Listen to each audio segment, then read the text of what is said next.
At heto na nga, sa larong to ay nakagamit tayo ng Hanzo.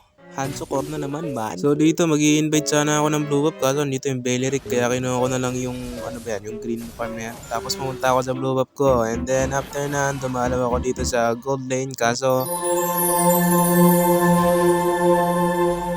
ang lag ko man, ano nangyari dyan? Sabi ko nga dito, ang lag. Pinukuha nga namin dito yung turtle tapos biglang pumunta tong Leomord dito. Gusto niya sanang agawin kaso siya yung namatay. And ayun, nasecure namin yung turtle tapos sinago ko yung red buff, nasecure ko yung turtle tapos nag-clash kami sa bot lane, napatay ko tong Leomord ulit.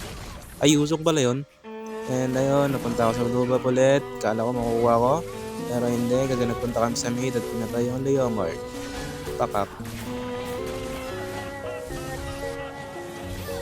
So ayan, kumuha kami ng Lord dito and then nag-SS na ako para kunin yung important thing. Kaso uy, kita nyo yun?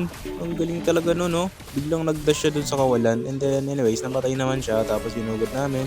Tapos sakto yung second skill ko, nagkaroon ng second skill, bumalik yung passive ko tapos naubos sila dito and na-secure namin yung Lord.